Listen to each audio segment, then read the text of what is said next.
Well, you may want to go the other way. Just, you can make it around that way. I can move in. We can, Absolutely. Kevin's not here. you'll be picking the right side anyway. We are, that is the right side. You guys jump to conclusions right away. It's amazing. On your game today. Wow. All right. Thanks everybody for coming and committee members for being here. And I just want to say that our goal today is to talk through work projects, that appropriations, and just where we've got dollars and what we've got them up and what process we have for taking care of those projects. But before we jump into that, Madam Clerk, would you be willing to call the roll for me? Chair Slaw. Present. Representatives Markkinen. Here. Beeson. Here. Cavett. O'Neill. Present.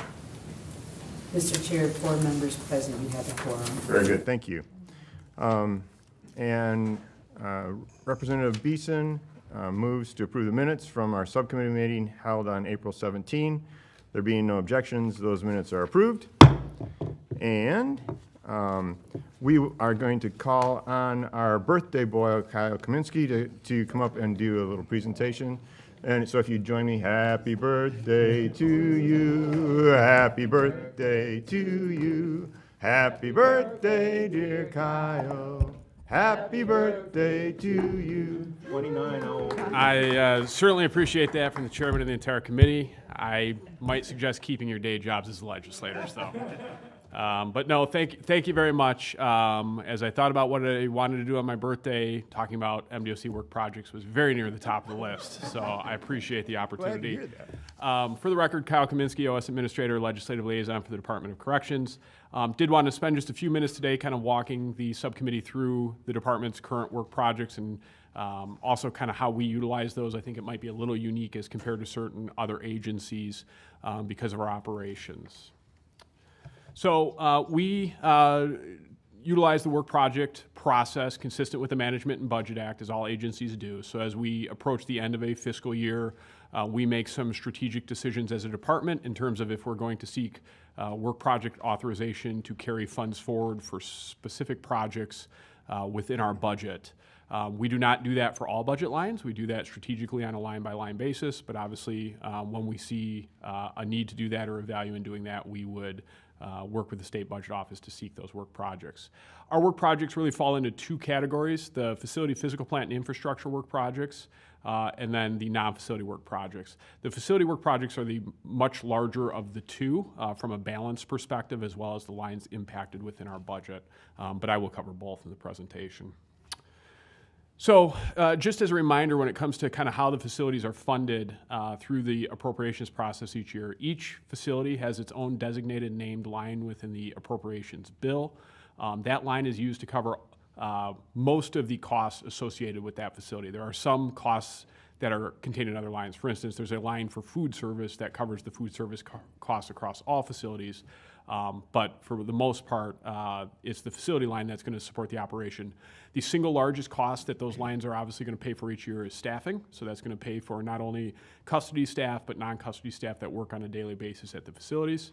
It's going to cover our operating costs, so the things that go into making a facility run, utilities, supplies, et cetera, and it's going to cover basic maintenance. The things that it takes to help keep a facility running 365 days a year.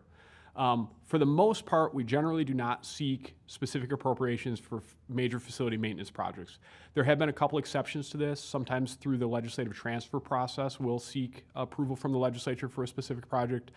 For instance, I think the most recent one we did is we have some water and sewer issues at the Woodland Correctional Facility that are going to require some more intensive investments to repair those, and so we did some transfers utilizing funds from other lines in a past fiscal year to make that happen. But generally, when it comes to major projects at the facilities, there's not a unique appropriation made during the annual appropriations process. At the end of each fiscal year, or as we approach the end of each fiscal year, we will generally seek a work project for the unexpended facility operating fund, so that line item for the facility. The reason for that is that we have to do other physical plant projects, maintenance, emergent repairs, et cetera, that may or will exceed what we'll receive during the annual appropriations process for that facility. So we essentially need to make sure that we're have access to funds to make those necessary capital improvements and repairs to our facilities. So really quickly kind of covering our facilities. As the committee knows, we have 26 facilities. You may not know that adds up to over 1,000 unique structures. Some of those are relatively large, like housing units. Some are relatively small. But that is a lot of buildings to have to maintain. We have over 5 million square feet of building space, so space that's under our roofs. Again, a lot of square footage that we need to maintain. And of course, because of the nature of our work, a lot of that space is used 24 hours a day, 7 days a week, 365 days a year. So it sees significant wear and tear, and is in constant use.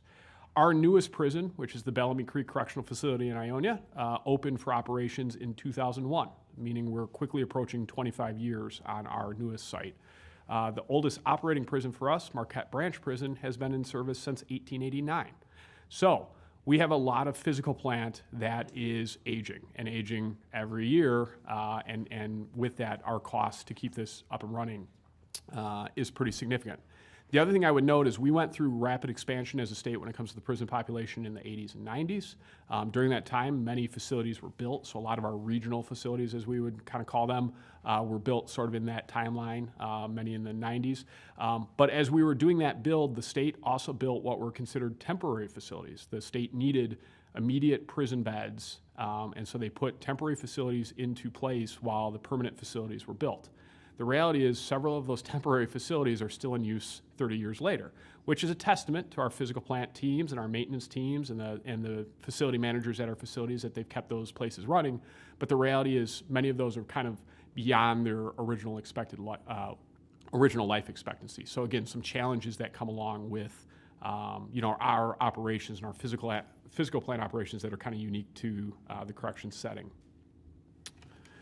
So the other thing to note that I think makes us a little unique is that while we have a pretty clear understanding of what projects need to be done at facilities, and I'm excluding emergent projects from this because obviously we have to react to those as they happen, it takes a fair amount of planning to make these things actually go. So the majority of our physical plant projects happen within the secure perimeter of the facility while the facility is still operating.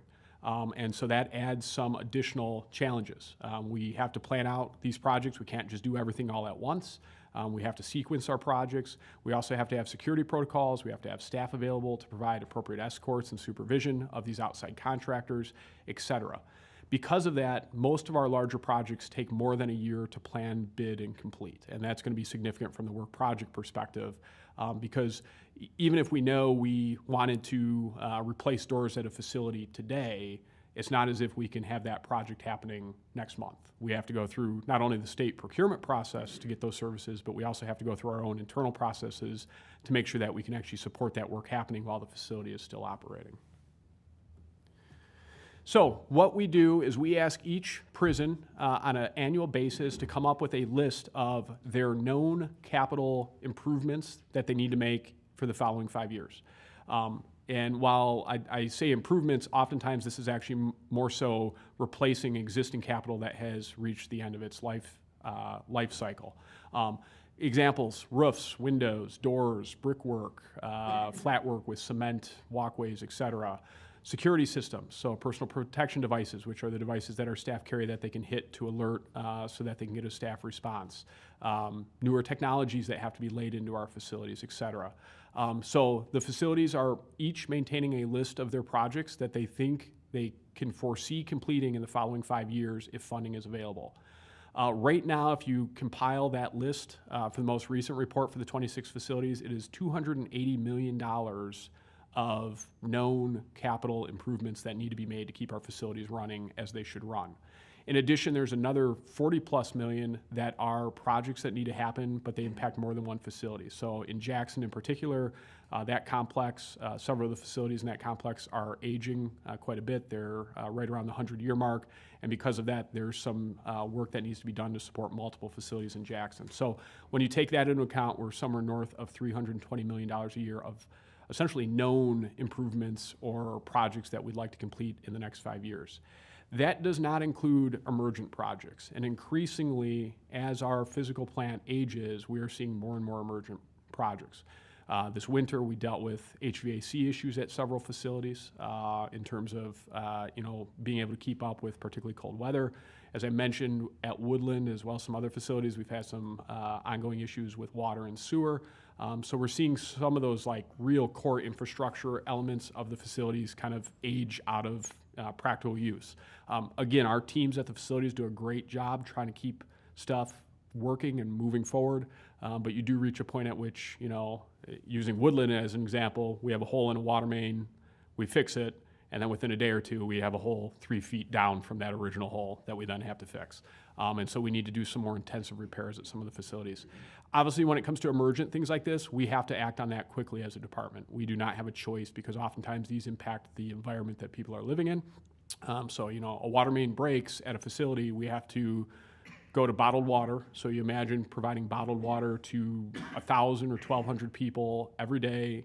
And in our environment, not only do you have to provide the bottled water, you have to get the bottles back, you have to recycle the bottles, you have to keep everything moving. It impacts your food service operations, et cetera. So we have to move quickly. So even that $320 million doesn't really reflect the true cost of capital projects, but that's certainly indicative of the amount of funding and projects that we need to continue to take on.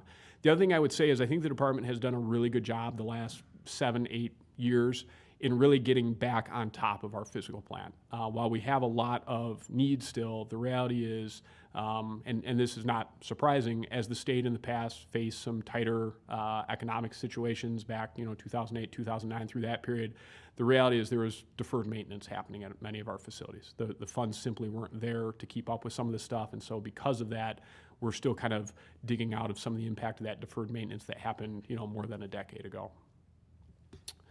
So, as I mentioned, the facility projects that we've identified that likely need to happen in the next 5 years total out a little over $320 million. So on the other side of the ledger is the work projects. So we do seek work projects from the facility lines, as I said, for the unexpended operating budget each year. Right now, if you aggregate all of those, so all available work projects that are tied to a facility line or a regional line, which could support a facility, it's about $215 million. Our expectation is that we will spend nearly all of that, if not all of that, in the coming years on our identified projects. Of that $215 million, almost $100 million is already allocated to planned projects. So that is money that's already been earmarked for this specific project at this specific facility, while about $115 million is not allocated yet, but again, will be allocated as we sequence additional projects in line. The other thing I should note is the work projects are specific to each facility line. So if we have a work project for, say, the Cotton Correctional Facility in Jackson, we cannot use that work project for a repair or a project at the Muskegon Correctional Facility. The work projects only tie back to the facility because of how work projects work. So that's also significant. So even though I'm talking about aggregate numbers here, the reality is most of the facilities do not, if you kind of put their work project balance against their 5-year capital outlay plan, most would essentially be in the red, meaning that there's not enough money in their existing work projects to actually cover all their identified needs. As I mentioned, we would expect to spend pretty much all of this. The rare scenarios where some of the money goes unspent would be, for instance, if a facility has closed, there's a certain point at which there's no work to be done with the work project, so that would lapse back. But for our operating facilities, we'd expect to have projects that would utilize this funding. So shifting quickly to the non-facility work projects, and this is the much smaller side of the balance. We do selectively utilize non-facility work projects based on when we have unexpended appropriations. Generally, these have focused around, I would say, 3 major areas, although there's a few other ones that we've had. One is around vocational village and education. So developing those sites, there's a fair amount of upfront cost. And because of that, what we will sometimes do is seek a work project and perhaps have a year or 2 of work project in a row, and then we can use that to then invest in the larger cost of adding a new program or multiple programs. That's the technique we're essentially using for the Thumb Educational Center, which was approved as part of last year's budget, where we're using quite a bit of funding that has essentially been accumulated through education work projects to launch that project. We also utilize work projects for enterprise IT. So we are doing a lot of IT upgrades within the Department of Corrections, have been for several years. We're replacing our offender management system, which is kind of the backbone of our whole IT setup. But we're also having to replace several other applications. So HR-related applications, investigation-related applications, a lot of applications that our staff essentially use on a daily basis to do their jobs. Since that is not always appropriated separately or may not be appropriated sufficiently to cover the cost of some of those projects, we will sometimes use the work project from that area to cover the cost of those IT investments. IT investments take multiple years. It's just sort of the reality of not only the project, but also the procurement side of it. And so that's why work projects are necessary for those. Finally, I think the last big category that we utilize the work projects for are some of our technology upgrades in the facilities. So the best example of this would be Wi-Fi in the facilities, which is an ongoing project which was supported originally by the subcommittee a couple fiscal years ago, I think, at this point. We are in the rollout of that, but getting that type of technology installed across 26 facilities essentially is going to take us several years. So in those scenarios, we've used work projects, again, to make sure that we can hold on to those funds to execute that project statewide, since we can't do it all in that initial fiscal year. Ultimately, when we seek these non-facility work projects, it really is about modernization most of the time, or programming on the educational side. So with that, I'm happy to take any questions from the subcommittee.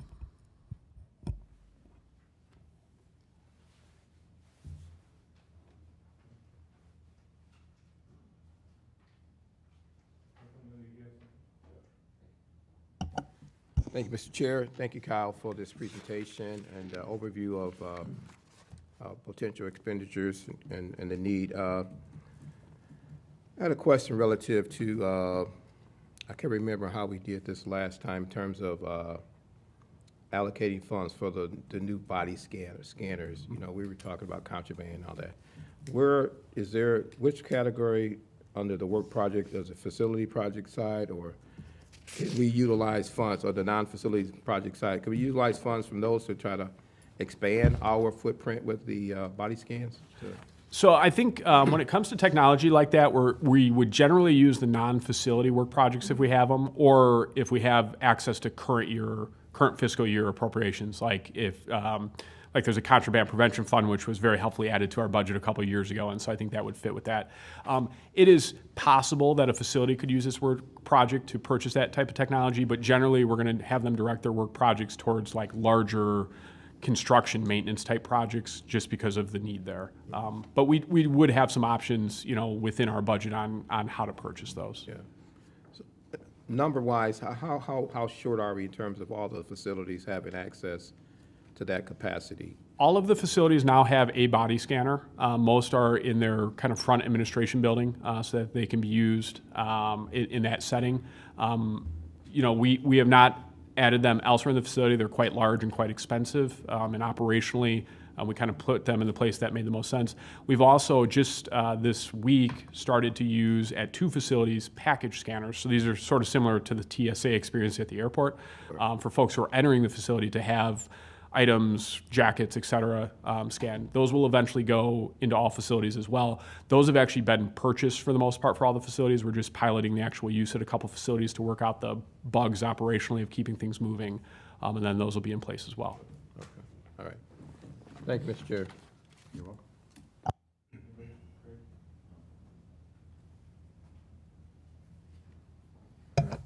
Well, Kyle, thank you. Appreciate that. That was a great overview, and it's nice to hear where it's being utilized and how it's being utilized. It helps to picture things a bit. So thank you for doing that. Yep, thank you very much. And next up in the hot seat is Trevor Van Dyke. And so we'll turn it over to you as soon as you get a chance to get yourself set up.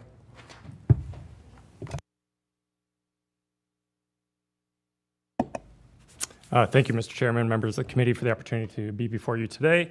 My name is Trevor Van Dyke. I'm the Deputy General Counsel for the Michigan Supreme Court. Had I known it was Kyle's birthday, I would have kindly deferred my time to him today, but you know, I'll put it on the calendar for next year.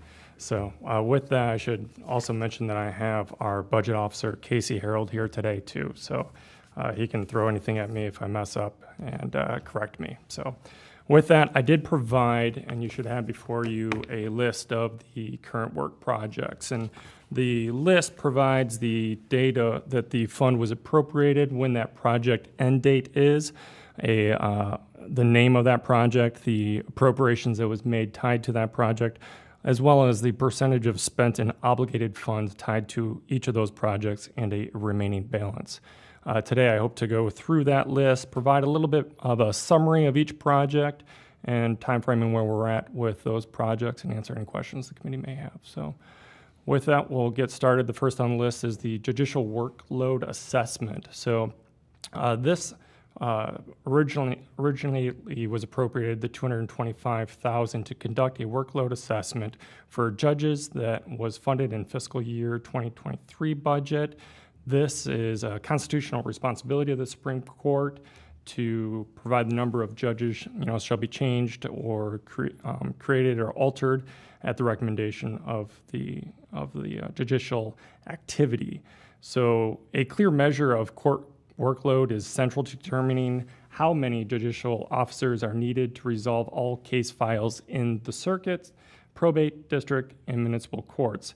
SCAO uses the weighted caseload model to assess the number of judges needed to handle the work of the courts. Roughly, we do this every 6 years. And I should say the additional, as you can see, the second judicial workload assessment that's listed there was a request for additional $275,000 to include the court operations staff in the workload assessment. This will, for the first time, give SCAO the understanding of the anticipated staff needs for each court operation in Michigan.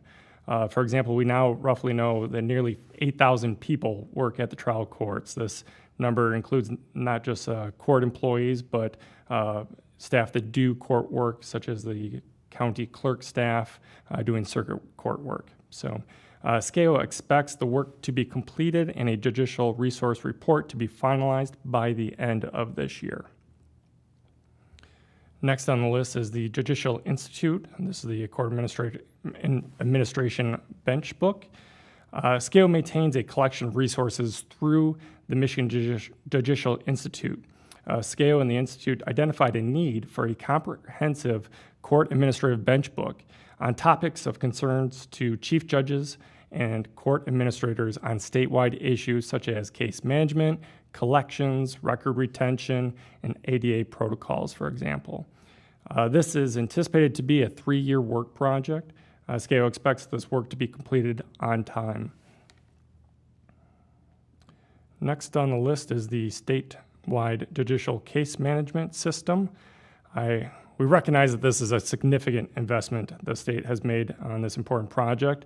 As such, the Chief Justice made it a priority to provide a detailed update on this project during the initial budget presentation to the committee. Additionally, this past March, we provided an annual statewide case management system report to the legislature. I'd be happy to share with anyone who didn't receive that or hasn't had a chance to review that, make sure that you guys did get that.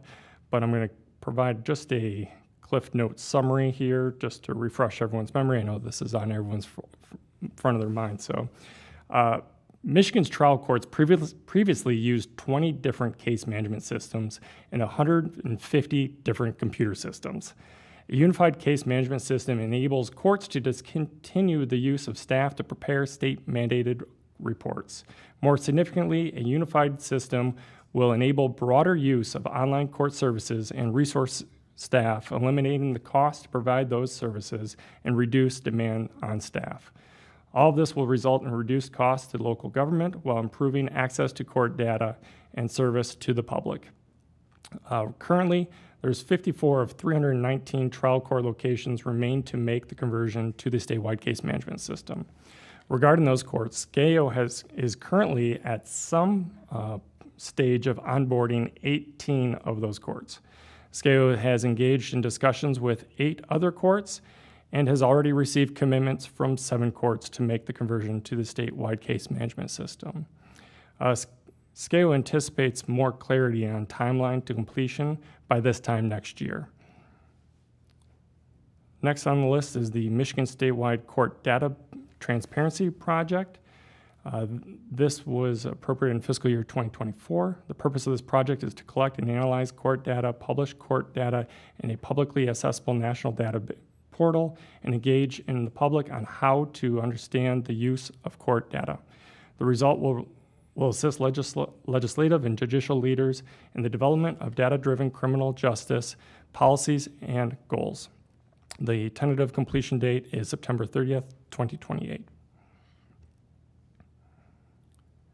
Next is the virtual backlog response docket. This is the trial court backlog. The trial court backlog project was funded through the American Rescue Plan Act COVID dollars to help resolve the backlog that many trial courts are experiencing around the state. Special thanks to Senator Albert and the governor for seeing this need and providing those resources to meet it. The federal regulations required funds to be obligated by December 31st, 2024 and spent by December 31st, 2026. SCAO plans to meet those deadlines.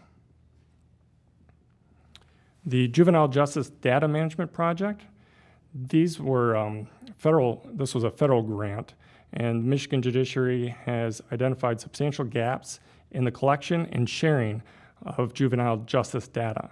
These gaps have hampered recent efforts to review and reform detention and out-of-home placement utilization, trial court funding, and juvenile justice practice across the state.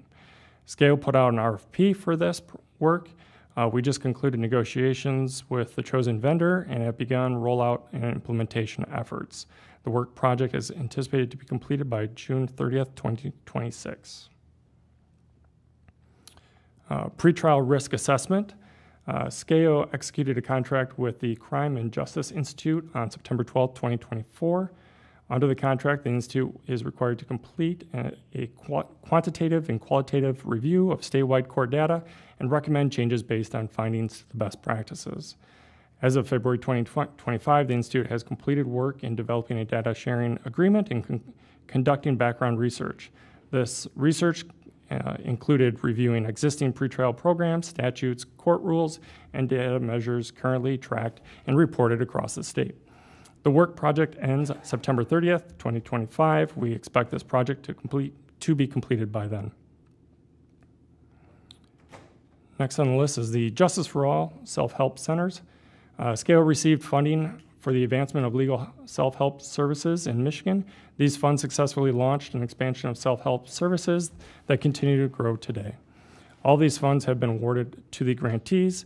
I believe the awarding and disbursement of these funds occurred in May and June of 2023. Juvenile Justice Division. The Michigan Task Force for Juvenile Justice Reform issued a report on July 22nd, 2022, which contained a recommendation to transform Michigan's juvenile justice system. The legislature enacted many of these recommendations and provided funding for the Juvenile Justice Service Division. This work project was established to support the division's efforts in the following areas: specialized training for juvenile judges, data quality and technical assistant efforts, coordinating statewide implementation and risk need detention screening and assessment tools, provide technical assistance and quality assurance for local implementation and research-based policy programs and practices, and help coordinate statewide court policies, funding data collection, and reporting. The work project end date for this is September 30th, 2027, and we anticipate this to be completed at that time. State Court Administrative Office, the Judicial Security, this is the Personal Identifiable Information Protection. This work we sought and put out with a contract, and the awarding company is called Ironwall, and they provide a service to the Michigan trial court judges. The service identifies and requests removal of personal identifiable information from online resources. The program was launched on February 10th, 2025, and all the money has been obligated and spent.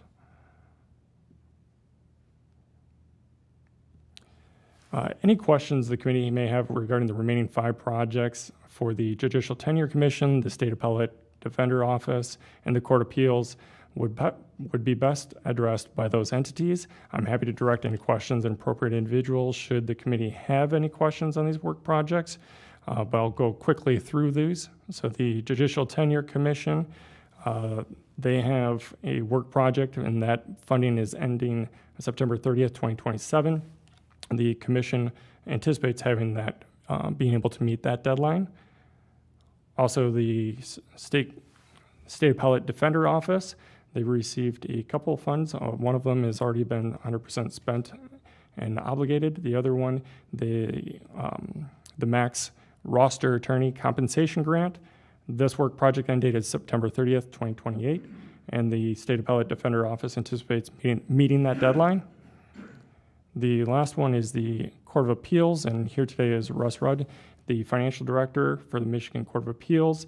I remind everyone that this is the Cadillac Place renovation. Originally, there was appropriation in fiscal year 2022, and those, when they put that out to bid, the bids came in a little bit higher. So this is for the renovation of accommodating and relocating the Court of Appeal judges' chambers to one office in the Cadillac Place and eliminate the need for a lease additional office space nearby. The Court of Appeals sought additional funds to cover that cost and received that in the fiscal year 2024 supplemental. On a positive note, the construction company has just been selected, and they anticipate beginning this work in the near future, and construction is anticipated to be completed this fall.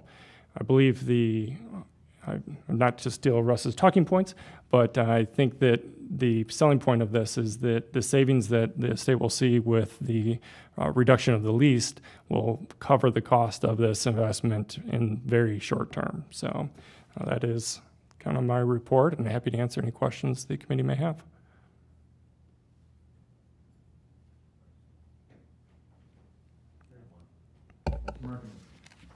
Thank you, Mr. Chair. I was just wondering, how many self-help centers do we have statewide? That's a good question. I don't have that, but I'd be happy to say that. I think most of the stuff is the investment of some of the online resources was that, but I can most certainly look into how many self-help centers we have. Thank you very much. Follow up with you.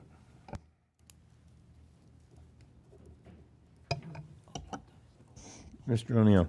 Thank you, Mr. Chair. I just want to really express my appreciation to Scale for working with us on the juvenile justice package. You know, as you indicated, very important package. It was a 19-bill package, and I was fortunate enough to have one that dealt with the detention screening tool, which really is a tool that we want to implement to try to reduce misplacement of youth in terms of whether they go to detention or go to diversion program. So just want to express my appreciation for your team working with us on that.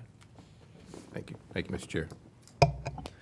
Trevor, can you just go back over the Judicial Tenure Commission, just what we're seeking to do with that? I'm just interested in, I didn't really catch the No program. I believe the work project, the Judicial Tenure Commission, does not have a case management system at present. A large percentage of commission's case-related documents are digitalized, and the lack of a case management system greatly complicates tracking and working with those documents. The lack of a case management system significantly diminishes the efficiency with which attorneys and staff work on, collaborate on, and communicate about and track cases. So I believe the work project is for establishing that. That was back in, let's see here, the fiscal year 2023. So with the end date of September 30th, 2027. Thank you, appreciate that. I think that covers questions at the table. Thanks very much for coming in and giving us an overview on that.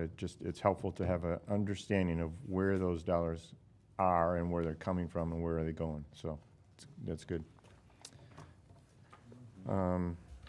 With that, are there any other questions or comments from the committee members? All right. Representative Markinen moves to excuse absent members. There being no objections, absent members are excused. And thank you, everybody, for coming in today. What's that? So thank you, and this meeting is adjourned.